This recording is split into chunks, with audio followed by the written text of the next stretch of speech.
Gini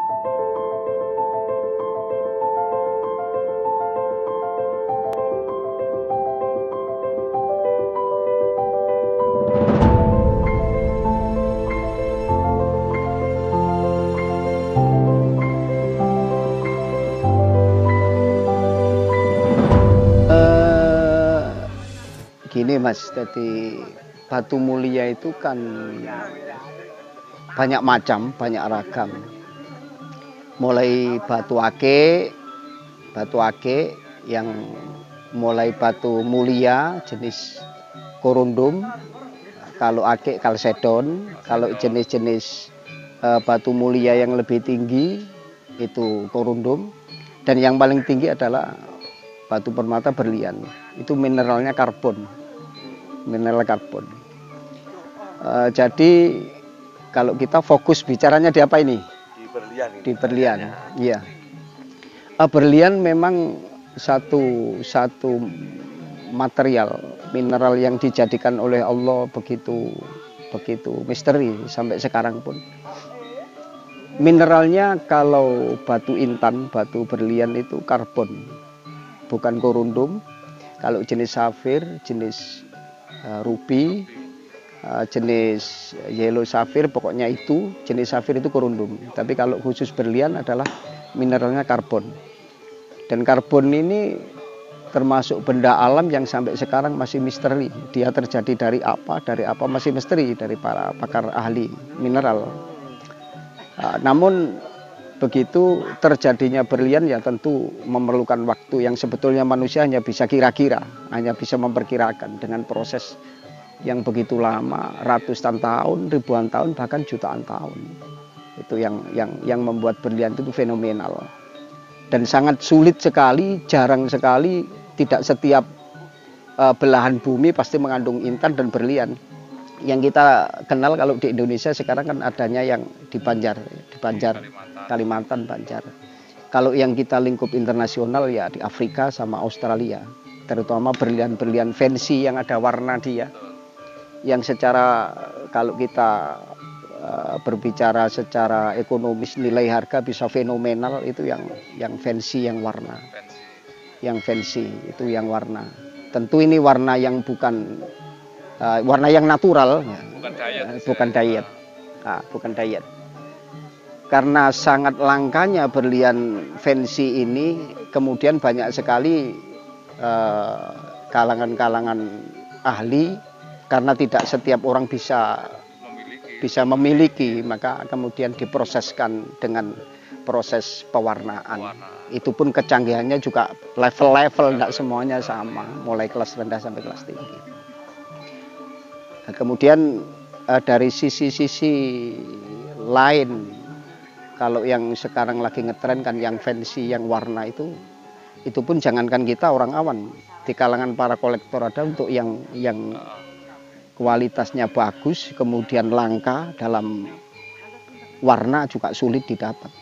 Buah berlian itu pernah menjadi barang yang istimewa. Tahun berapa?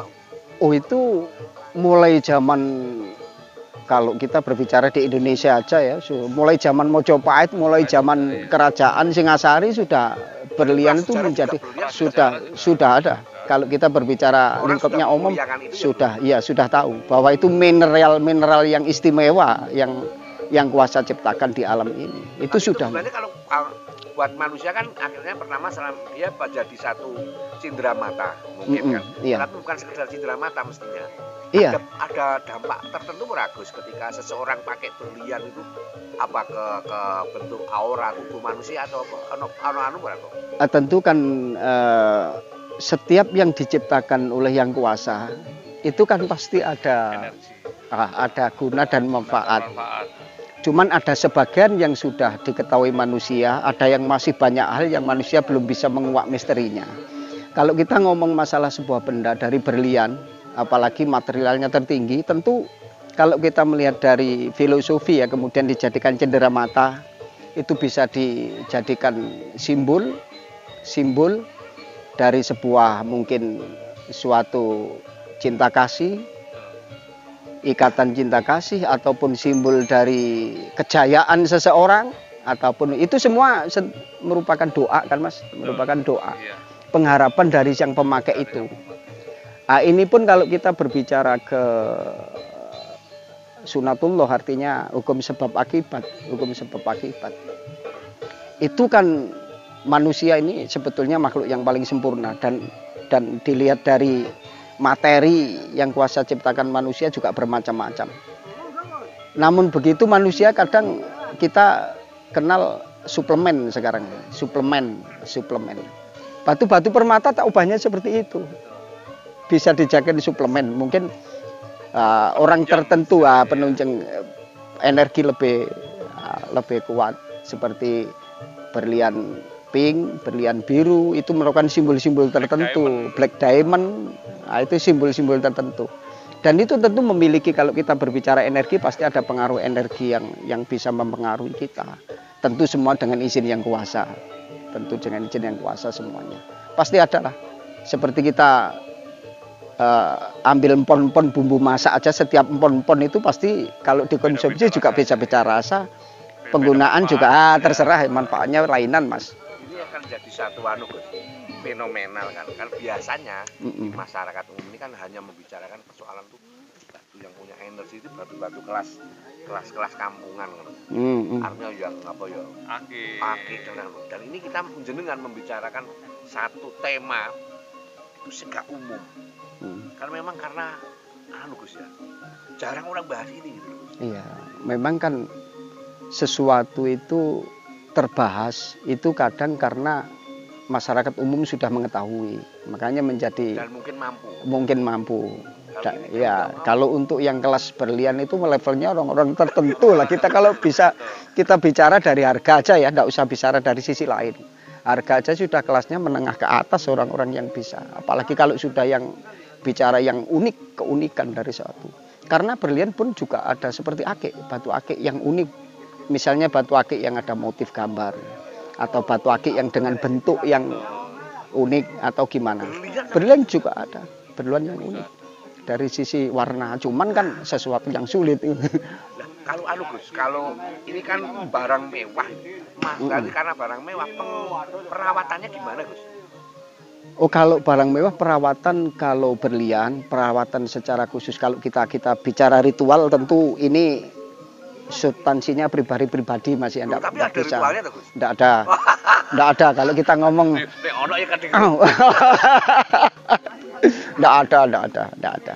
Ya perawatannya ya kalau kita mendapatkan roh, umpamanya di penambangan intan, ya tentu perawatannya ya kita cutting dengan baik, kita ambil yang kualitas terbaik dengan cutting yang kelas. Proses oilit itu kita ambil itu aja sudah. Jadi itu perawatannya ya untuk mengeluarkan kilauannya aja. Dari kilauan yang mempesona itu aja sudah bisa menimbulkan aura yang berbeda. Sama kita lihat seseorang, wanita atau pria, wong sing wah dandanane ganteng, wonge ayu pisan ditandani. Wong delok pun aurane juga sudah lain. Batu permata juga seperti itu. Kalau batu permata ada pantangannya bukan? Kalau saya secara pribadi tidak ada pantangan yang seperti itu. Kayak katanya Black Diamond ini mah begini, wow, itu kayak di film alien itu ya. Oh, itu kembali ke apa ya, ke setiap masyarakat, setiap daerah itu kan punya mitos masing-masing. Itu sampai dibahas di filmnya Avenger Junior si pencari petualang itu siapa itu ya, Amerika. Iya. Ya itu kembali lagi ke masing-masing pribadi lah, dari pribadi masing-masing. Oh, punya ini dampaknya ini sampai punya pengaruh begini enggak ya Gus? Kalau saya tidak sampai seperti itu. Tapi kalau setiap ciptaan Allah itu pasti ada manfaat dan gunanya. Itu yang kita sepakat. Kalau sampai ke situ, wah, mohon maaf dulu kita tidak akan. Iya. Itu ada. Kalau ngomong masalah pasar, Gus? Masalah pasar ya tetap selalu ada. Selalu ada. Pasti ada yang beli ya. Pasti ada. Jenderal sebagai pelaku, Gus, sesulit atau segampang kalau ada pasti jenderal bisa jual. Gini, artinya kalau masalah jual, kalau yang beli pasti ada. Nah, yang agak lama itu kan masalah harga aja, Mas. Umpama suatu benda kita punya akik lah gampangannya ya, akik yang murah aja. Kita suruh jual 100.000. Kalau yang beli pasti banyak. Tapi harganya yang mungkin orang cocok itu yang membuat kadang enggak seperti tidak laku. Padahal ya laku. Hanya harga saja. Kalau yang mau tetap harga aja. Jadi menurut jenengan karena sangat istimewa, berlian bisa jadikan satu investasi tidak, Gus? Kalau berlian ya bisa. Karena saya pribadi berlian ini sifatnya berlian sama emas itu invest yang paling bagus saya kira. Karena itu termasuk gini kan, kalau bedanya dengan batuan korondom, batuan ake atau apa namanya, batu-batu kalsedon, dengan berlian bedanya di ininya nilai. Jadi kalau berlian atau korondom dia sudah punya standar pasar, ada nilainya. Jadi per karat berapa? Iya. Gitu. Iya. Tapi kalau kalsedon dia enggak ada. Enggak ada kerat. Pasaran, ya. Belum ada. Aku seneng iki rego piro. Dia minta berapapun ya. Iya, gitu, iya. Tapi kalau berlian tidak ada standarnya, ada standarnya secara umum. Walaupun tidak ada dalam undang-undang, tapi secara umum ada itu. Di kalangan pakar-pakar permata ada. Kalau ini barang ini standarnya harga umpamanya tidak sampai 100. Kita kasihkan di atasnya 100 ya keberatan. Walaupun tidak ada undang-undangnya, cuma ini sudah menjadi terpola secara umum di kalangan tertentu. Satu terakhir, pesan apa yang bisa sampaikan kepada semua khalayak umum tentang berlian? Ya, saya kira sampai sekarang dan kapanpun berlian ini akan tetap menjadi sesuatu yang fenomenal. Tren yang fenomenal. Ya tidak pernah mati. Kalau mau invest di berlian monggo, itu insya Allah relatif aman. Tapi butuh harap hati-hati ya. Harap hati-hati karena sekarang banyak berlian yang apa ya, berlian yang kita ngomong tidak asli. Gimana Gus sarannya, Gus? Menurut jenengan sarannya ini punya mau harus hati-hati apa, Gus? Sarannya yang paling aman ya kita perlihatkan ke pakarnya sudah. Kita labkan lah. Yang paling aman lagi kita laboratorium, gemological laboratory, ya, itu paling aman sudah. Atau minimal kalau kita sama orang yang tahu. Kalau sekarang kan udah mulai, karena harga berlian udah istilahnya susah dijangkau untuk kalangan-kalangan umum ya. Iya. Maka sekarang diciptakan berlian-berlian dibentuk moisanet. Moisanet, ya, CVD. Ya. Itu menurut jenengan pripun misalnya? Pengaruh enggak dengan harga berlian yang ori? Saya kira enggak ada pengaruh, enggak ada pengaruh. Pasarnya beda-beda. Beda-beda, enggak ada pengaruh. Untuk pecinta-pecinta berlian enggak ada pengaruh karena sendiri-sendiri itu. Ya. Kalau untuk moisanet terus apa namanya yang dari Rusia itu apa? Ya berlian-berlian man-made istilahnya. Iya, man-made. Iya, man-made. Itu enggak natural ya hasilnya? Enggak natural.